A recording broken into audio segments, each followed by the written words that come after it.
အားလုံးပဲမင်္ဂလာပါလူသားဘဝဆိုတာဘာလဲအနိုင်ရခြင်းရှုံးခံခြင်းအာဏာနိုင်ကျင့်ခြင်းတွေကြားမှာတကယ်တန်ဖိုးရှိတဲ့အရာကဘာဖြစ်မလဲဒီနေ့မှာတော့ကမ္ဘာကျော်စာရေးဆရာလီယိုဒေါ်စထရိုင်းရဲ့အတွေးခေါ်နှဆိုင်လာတဲ့ဝတ္ထုတိုတစ်ပုဒ်အာစီးရီးယားဘုရင်ကိုဖတ်ရှုနားထောင်ကြပါမယ်ဒီဇလန်းကအာဏာရှိသူတယောက်ရဲ့ရက်စက်မှုဘဝကိုအခြားသူတွေရဲ့မျက်လုံးနဲ့မြင်တွေ့လိုက်ရတဲ့အခါလူတယောက်ရဲ့စိတ်နှလုံးဘလို့ပြောင်းလဲသွားနိုင်တယ်လဲဆိုတာကိုအလွန်နူးညံ့သိမ်မွေ့စွာပြထားပါတယ်။အသက်ဆိုတာတယောက်တည်းပိုင်တဲ့အရာမဟုတ်ဘူး။လူအလုံးအတွက်တစ်ခုတည်းသာဖြစ်တယ်ဆိုတဲ့အဓိကအတွေးခေါ်ကိုဒီဇလန်းကသင်ကြားပေးပါလိမ့်မယ်။ဒါဆိုရင်ရင်ကိုတိုက်ရိုက်ထိစေမဲ့အတွေးခေါ်များဘဝကိုပြန်လည်စဉ်းစားစေမဲ့အတွေ့အကြုံတစ်ခုအတွက်ဆရာမောင်ထွန်းသူမြန်မာဘာသာပြန်ဆိုထားတဲ့လီယိုဒေါ်စထရိုင်းရဲ့အာစီးရီးယားဘုရင်ဇလန်းကိုအတူတကွနားထောင်လိုက်ကြရအောင်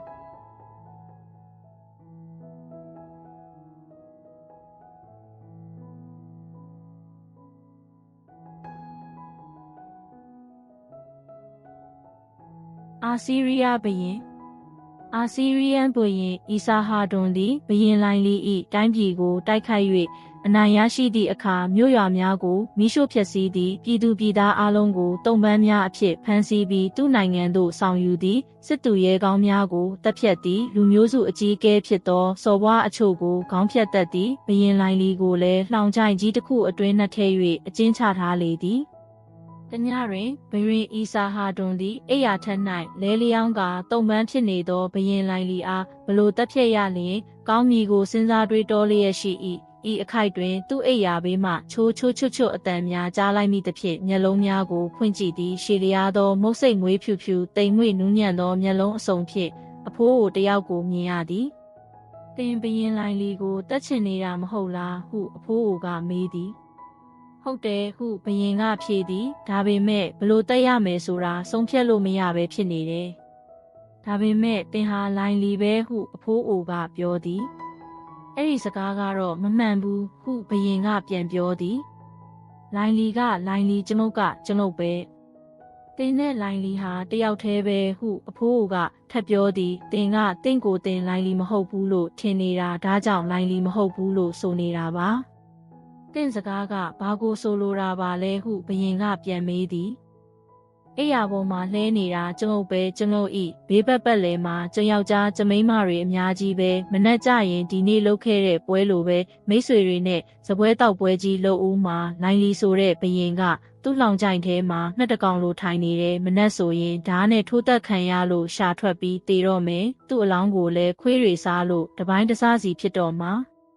သူ့ဘဝကိုတင်မဖြက်စီးနိုင်ပါဘူးဟုအဖိုးအိုကပြောသည်ကျွန်ုပ်တက်ပစ်ခဲ့တဲ့စစ်တီပေါင်း14000ရဲ့အလောင်းတွေဟာတောင်လိုပုံနေတာတင်မသိဘူးလားဟုဘုရင်ကပြောသည်ကျွန်ုပ်အသက်ရှင်နေပေမဲ့သူတို့ကတော့တေကုန်ပြီးအခုသူတို့ရှိကြသေးရဲ့လားဘဝကိုကျိုးဖြက်စီးနိုင်နေဆိုတာအဲ့ဒီအဖြစ်ကတက်တေခံနေတယ်မဟုတ်လားသူတို့မရှိတော့ဘူးဆိုတာတင်ဘလို့လုပ်သိတယ်လဲသိတာပေါ့ကျွန်ုပ်သူတို့ကိုမမြင်ရတော့ဘူးပြီးတော့သူတို့အားလုံးအညှင်းပန်းအနှိမ့်ဆက်ခံသွားကြရတယ်ကျွန်ုပ်ကတော့အညှင်းပန်းအနှိမ့်ဆက်မခံရဘူးအဲ့ဒါကတင့်ဘာသာတင်တယောက်တည်းထင်နေတာပဲအမှန်ကတင်ဟာတင့်ဘာသာတင်ညှင်းပန်းနှိမ့်ဆက်နေတာသူတို့ကိုညှင်းပန်းနေတာမဟုတ်ဘူးတင့်စကားကိုကျွန်ုပ်နားမလည်ဘူးတင်နားလည်ခြင်းသလားနားလည်ခြင်းနဲ့ဒါဆိုရင်ဒီကိုလာခဲ့ဟုအဖိုးအိုကပြောကရေပြည့်ရှိနေသည့်ကန်ကြီးတကန်ကိုလက်ညှိုးထိုးပြသည်ဘုရင်သည်အိယာပေါ်မှဆင်းကရေကန်စီသို့သွားသည်အဝတ်တွေချွတ်ပြီးကန်ထဲဆင်းဘုရင်အီဆာဟာဒွန်သည်အဖိုးကိုခိုင်းသည့်အတိုင်းလုပ်သည်ကျွန်ုပ်ကတင့်ပေါ်ရေနဲ့လောင်းလိုက်တာနဲ့တပြိုင်နက်တင့်ကောင်းကိုငုံထားပါဟုအဖိုးအိုကပြောကကိုင်းခွက်ကြီးတစ်ခွက်တွင်ရေပြည့်ဖြစ်နေသည်အဖိုးအိုသည်ခွက်ကြီးထဲမှရေဖြင့်ဘုရင်ကောင်းကိုလောင်းပေးသည်ဘုရင်ကသူ့ကောင်းရေအောက်ရောက်သည့်အထိငုံပေးသည်ဘုရင်အီဆာဟာဒွန်သည်ရေအောက်ရောက်သွားသည်နှင့်တပြိုင်နက်သူ့ကိုယ်သူအီဆာဟာဒွန်မဟုတ်တော့ဘဲတခြားလူတဦးဖြစ်သွားပြီဟုစိတ်ထဲကခံစားလာရသည် ရင်းခံစားမှုဝင်လာသည့်အခါသူသည်တခန်းတနားပြင်ဆင်ထားသည့်အိယာပေါ်ရှိချုံမောလှပသောမိန်းမတစ်ယောက်၏ဘေး၌လဲလျောင်းနေသည့်သူ့ကိုယ်အားမြင်တွေ့ရသည်ထိုမိန်းမကိုသူအရင်ကတစ်ကြိမ်တစ်ခါမျှမမြင်ခဲ့ဘူးသို့တော်လည်းထိုမိန်းမသူ့မယားဖြစ်သည်ကိုစိတ်ထဲကသိနေသည်ထိုမိန်းမကသူ့အားစကားလန့်ပြောသည်ကျမချစ်လင်လိုင်လီမနေ့ကအလုပ်တွေများပြီးပင်ပန်းခဲ့လို့ရှင်ဒီနေ့အိတ်တာခါတိုင်းထက်ပိုကြတယ်ကျမအနာကဆောင်ပြီးကြည်နေတာကြပြီးရှင့်ကိုမနှိုးရက်လို့မနှိုးတာအခုဆိုရင်ခမ်းမကြီးထဲမှာမင်းကြီးမင်းသားတွေစောင့်နေကြတယ်အဝတ်စားလဲပြီးသူတို့စီသွားဖို့တင့်ပါပြီဤစကားများအရသူလိုင်လီဖြစ်နေပြီဟုနားလေသောဤစာဟာဒွန်သည်ထိုင်နေရာမှထ၍အဝတ်စားလဲကမင်းကြီးမင်းသားများစောင့်နေသည့်ခမ်းမကြီးထဲသို့ဝင်သွားသည်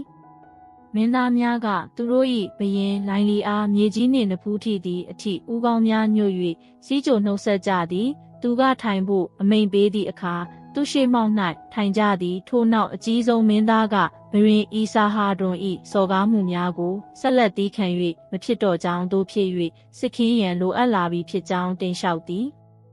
သို့တော်လည်းလိုင်လီသည်သူ့စကားကိုလက်မခံဘရင်အီဆာဟာဒွန်ထံတန်ဖွဲ့များစေလွှတ်ပြီးသူ၏လုပ်ရများအတွက်ကန့်ကွက်ပြောဆိုခိုင်းရန်အမိန့်ပေးသည်သူကိုယ်တိုင်တန်တမန်ဖွဲ့ဝင်များကိုရွေးချယ်ခန့်ထားပြီးဘရင်အီဆာဟာဒွန်နှင့်ပြောရမည့်စကားများကိုပါတင်ကြားပေးသည်ထိုလုပ်ငန်းကိုဆောင်ရွက်ပြီးသည့်အခါအီဆာဟာဒွန်သူ့ကိုယ်သူလိုင်လီဟုစိတ်ထဲကခံစားနေရသူသည်မြေရိုင်းများကိုအမဲလိုက်ရန်မြင်းစည်း၍ခရီးထွက်သည့်အမဲလိုက်ပွဲသည်အောင်မြင်သည်သူကိုယ်တိုင်မိနှစ်ကောင်ကိုပြစ်ခတ်၍ရခဲ့သည့်နန်းတော်ပြအရောက်သောအခါမိတ်ဆွေများနှင့်စပွဲတောက်ပွဲကြီးကျင်းပကကျမိန်းမပြိုများ၏အကကိုကြည်သည်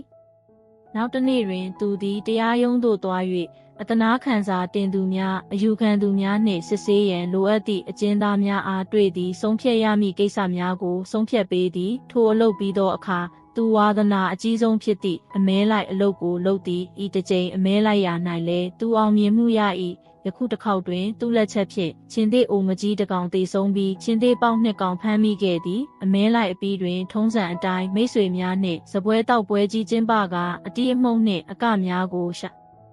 စားသည်ပြီးတော့သူချစ်သောဇနီးနှင့်အိယာဝင်သည်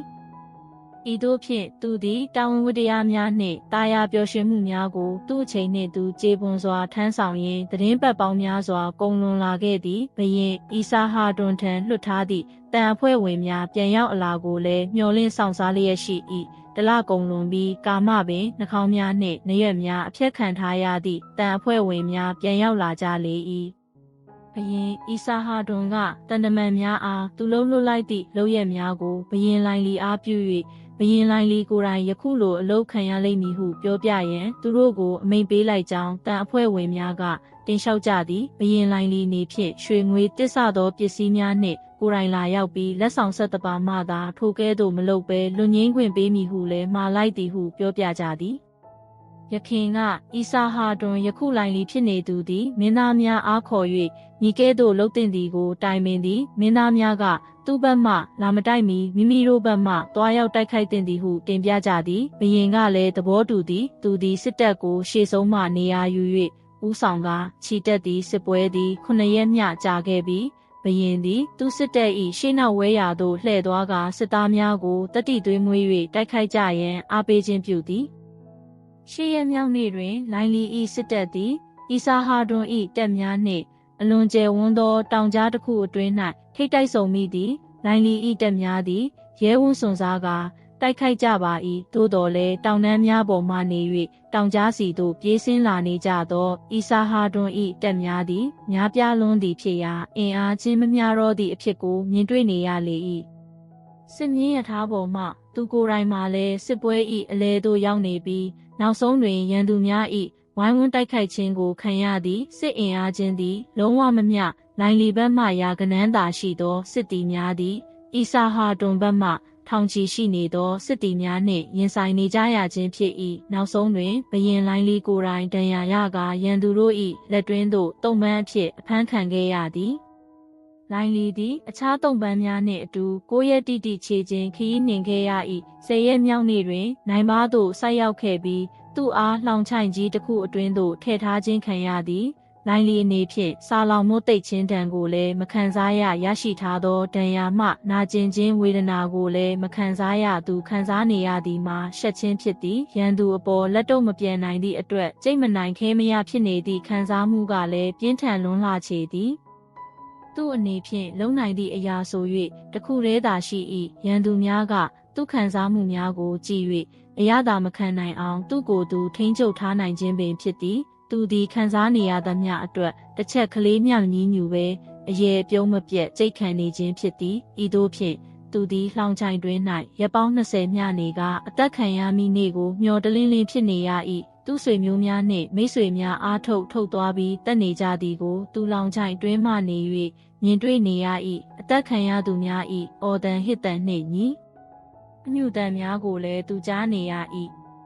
အချို့မှာခေါင်းဖြတ်ပြီးအသက်ခံကြရ၍အချို့မှာခြေလက်များဖြတ်ခံကြရသည်အချို့မှာအရှင်လက်လက်အရေကွန်ခွာခြင်းကိုခံနေကြရ၏သို့တော်လည်းဤမြင်ကွင်းများကြောင့်ဘယင်လိုင်းလီသည်စိတ်လှုပ်ရှားခြင်းလည်းမဖြစ်ကြောက်ရွံ့ထိတ်လန့်ခြင်းလည်းမဖြစ်တနာဂယုနာတတ်သည့်အရေးလက္ခဏာကိုလည်းမဖော်ပြသူချစ်မြတ်နိုးသောဇနီးတေအားကျိုးနှင့်တုပ်၍လူမဲမိမဆိုးတင်းကိုနှစ်ဦးကခေါ်ဆောင်သွားသည်ကိုမြင်ရ၏သူဇနီးအားရန်သူဘရင်အီစာဟာတွန်ထံကျွန်းအဖြစ်ဆက်တရန်ခေါ်သွားခြင်းဖြစ်သည်ကိုသူသိသည်ထိုအခိုက်တွင်သူ့အတွက်ချထားသည့်အဆောင်များထဲမှတဦးကခမားကိုကြုတ်တနာလိုက်ပါပြီးတော့တယ်လိုင်းလီရဲ့ခမားဟာဘရင်တပားတော်ဟောအခုတော့ဘာကောင်ဖြစ်နေပြီလဲဟုပြောသည်ထိုစကားများကိုကြားသည့်အခါဘယင်လိုင်းလီသည်သူ၏ဆုံးရှုံးမှုများကိုသတိရလာသည်သူ့လောင်ချိုင်းမှတန်တိုင်များကိုတအားကုံဆုပ်ကင်ထားကာခေါင်းနှင့်ဆောင်သည်သူ့ကိုယ်သူတက်တည်ခြင်းစိတ်သည်များစွာပြင်းထန်လျက်ရှိ၏သို့တော်လည်းသူမလုံနိုင်သည့်ကိစ္စသူသည်စိတ်ပြက်လက်ပြက်ဖြင့်တစ်ချက်မျှအော်ဟစ်ညည်းညူကာလဲကျသွားလေသည်နောက်ဆုံးတွင်လူသက်သမား2ဦးရောက်လာပြီးလှောင်ချိုင်းတကားကိုဖွင့်သည်ဘယင်လိုင်းလီ၏လက်နှစ်ဖက်ကိုနောက်ကျောတွင်ကဲ့၍ကျိုးနှင့်ချီကာသွေးများဖြင့်နစ်နေသောလူသက်ကုန်းစီသို့ခေါ်သွားသည်လိုင်းလီသည်သွေးတဆက်ဆက်ယိုစီးကျနေသောတုတ်ချွန်ကြီးတစ်ချောင်းကိုမြင်သည်ထိုတုတ်ချွန်တွင်စိုက်ဝင်နေသည့်အလောင်းတစ်လောင်းကိုသူ့မျက်စိအောက်မှပင်ဖြုတ်ယူသွားသည်ကိုတွေးလိုက်ရသည်ထိုတုတ်ချွန်သည်သူ့အားတက်မိတုတ်ချွန်မှန်းစိတ်ထဲကတီးလိုက်သည်လူသက်သမား2ယောက်ကလိုင်းလီ၏ကိုယ်ပေါ်မှအဝတ်အစားများကိုဆွ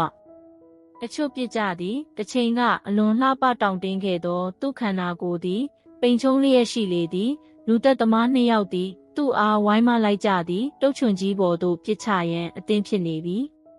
တေခြင်းနှင့်တွေ့ရတော့မှာပါလားဟုသူတွေးသည်အသက်သေးချိန်ထိရဲဝံ့နေသွားမည်ဟုသောသူ၏ဆုံးဖြတ်ချက်ကိုမေ့သွားသည်သူသည်ကြိတ်၍ငိုကြွေးကအတနာခံသည့်စကားများကိုပြောသည်သို့တော်လည်းသူ့စကားကိုမြည်သူကမှနားမထောင်ဒါဟာမဖြစ်နိုင်ဘူးဟုတွေးမိပြန်သည်ငါအိပ်ပျော်နေတာဖြစ်မယ်အခုဟာအိမ်မက်တစ်ခုပဲသူသည်သူ့ကိုယ်သူအိပ်ယာမှနိုးလာရန်ကြိုးစားသည်အမှန်တကယ်လဲနိုးလာသည်သူသည်အီစာဟာတွန်လည်းမဟုတ်လိုင်းလီလည်းမဟုတ်တရိษံတကောင်ဖြစ်နေသည့်အတွက်အံ့ဩလျက်ရှိသည်ဤအဖြစ်ကိုစောကမသိသည့်အတွက်လည်းအံ့ဩ၍မဆုံးနိုင်အောင်ဖြစ်နေသည်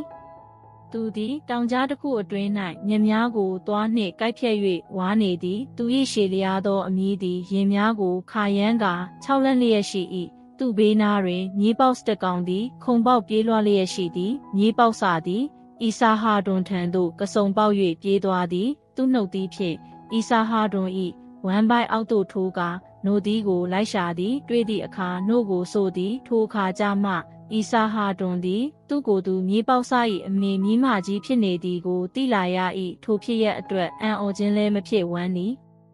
ခြေကွဲခြင်းလည်းမရှိသူ့စိတ်ထဲတွင်ကြည်နူးမှုတစ်ခုခံစားနေရသည်သူ့အတွက်နှင့်သူ့သားငယ်အတွက်ဝမ်းသာကြည်နူးခြင်းကိုအပြည့်အဝခံစားနေရသည်ရုတ်တရက်ဝီးခနဲဖြတ်သွားသောအတန်တန်ကိုသူကြားလိုက်ရသည်သူ့နံဘေးကိုအရာဝတ္ထုတစ်ခုဝင်မှန်လိုက်သည်ကိုသတိထားမိသည်သူ့အားဝင်မှန်လိုက်သောအရာဝတ္ထု၏ထိပ်မှချုံမြထက်မြက်သောစူးကျွန်သည်သူ့ရေပြားကိုဖောက်ထွင်းကာအသားထဲစိုက်ဝင်သွားသည်ပြင်းထန်သောနာကျင်မှုဝေဒနာကိုခံစားလိုက်ရသည့်အီစာဟာတွန်သည်သူ၏မြေအုပ်ရှိရာသို့ကစုံဆိုင်၍ပြေးသည်သူ့သားငယ်မြေပေါက်စသည်သူ့ဘေးမှကပ်၍ပါလာသည်နောက်မှလိုက်လာသောများတစင်းသည်မြေပေါက်စ၏လေပင်ကိုဝင်ဆိုင်သည်မြေပေါက်စသည်တစ်ချက်မျှအော်မီကာလေးဘက်ထောက်လဲသည် ဤစာဟာတွန်သည်မြေပေါက်စကိုစွန့်ခွာ၍မသွားနိုင်အနီးမှရက်၍ကြည်နေသည်မြေပေါက်စသည်အားယူ၍ထကားလျှောက်သွားဖို့ကြိုးစားသည်သို့တော်လည်းပြန်၍လဲကျသွားသည်ထိုအခိုက်တွင်လူတစ်ယောက်ပြေးလာပြီးမြေပေါက်စ၏လဲပင်အားဓာနှင့်ခုတ်ဖြတ်လိုက်သည်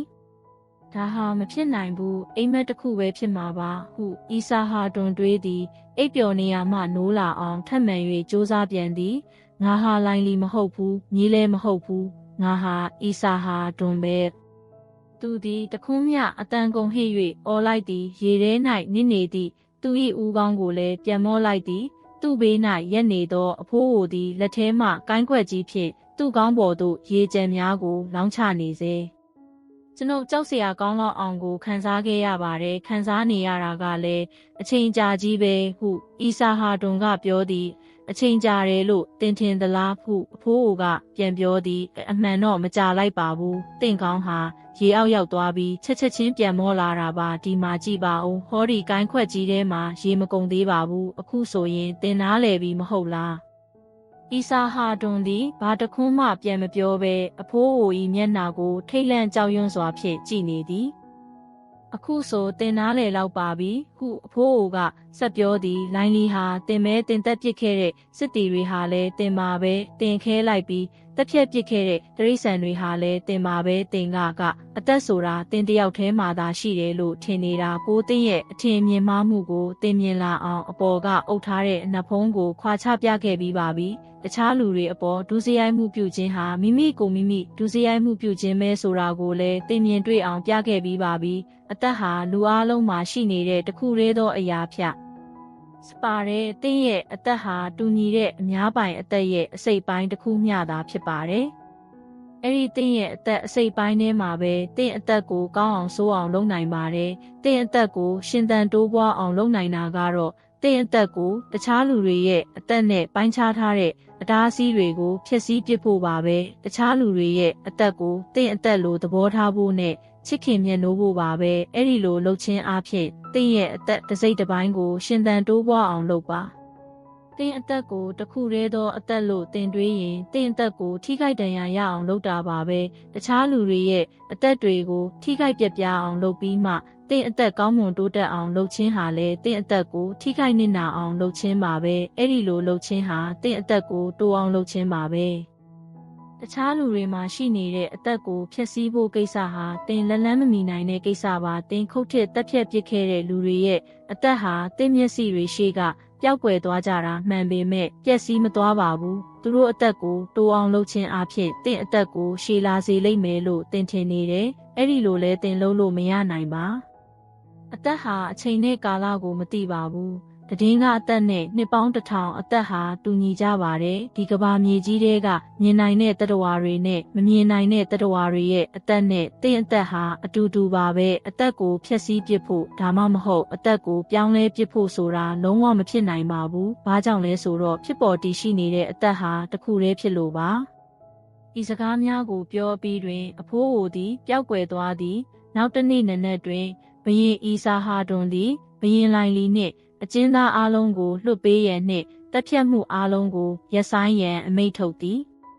တတိယနေ့တွင်သူသည်သူ့သားအီစာဘာနီပါအားခေါ်၍ထီးနှန်းကိုလွှဲပေးသည်သူကိုယ်တိုင်ကတော့သူသိရှိခဲ့ရသမျှကိုစင်ကျင်သုံးသပ်ရန်အတွက်တဲကန်နာရတဲ့သို့ထွက်ခွာသွားသည်ထို့နောက်သူသည်မြို့များရွာများသို့လှည့်လည်သွားလာပြီးအသက်အားလုံးသည်တစ်ခုတည်းသာဖြစ်၍လူတစုကအခြားလူတစုအားအန္တရာယ်ပြုရန်ဆန္ဒရှိလာခြင်းသည်သူတို့ကိုသူတို့အန္တရာယ်ကြရောက်အောင်လုပ်ခြင်းဖြစ်သည်ဟုသောတရားကိုလူအများအားဟောကြားလျက်ရှိလေသည်